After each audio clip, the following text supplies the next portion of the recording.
prescription drugs. Naga ni RX ang gisudlan sa tambal, unya, pangitaan ganit kag resita sa pharmacist, unya, wakay resita gidala, ayon ng pamugos.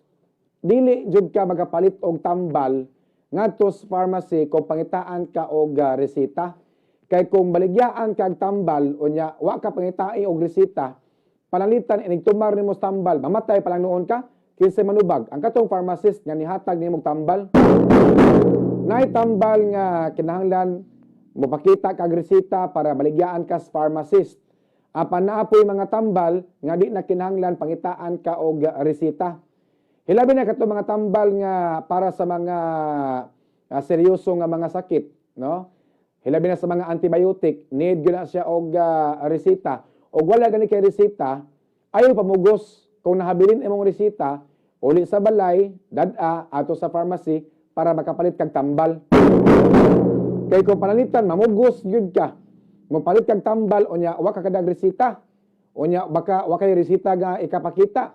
Panalitan na mamatay ka sa imong gitumar nga tambal kay overdose baka ka o baka kanana ang sayop ang tambal nga nahatag dili mao unya nay tabo nimo kaysa manubag ang pharmacist. Mao na nga ang pharmacist pod careful sila sa paghatag og tambal ngadto sa mga customer.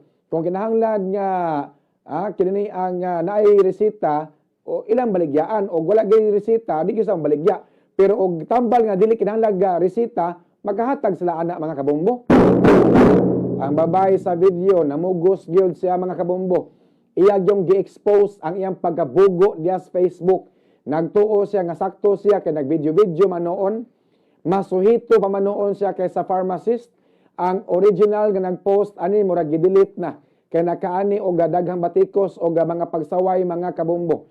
Nagtuo siya nga makaani siya o kanang simpatiya nga to sa mga tao sa publiko apan ang mga tao nga bright ang mga netizens nga nakasabot ni bash ni saway aning babae nga nag-upload sa Facebook ani iyang video nga nagvideo-video siya nga givideohan ang pharmacist nga libalibad nga wa mohatag og tambal kay wa man siya resita.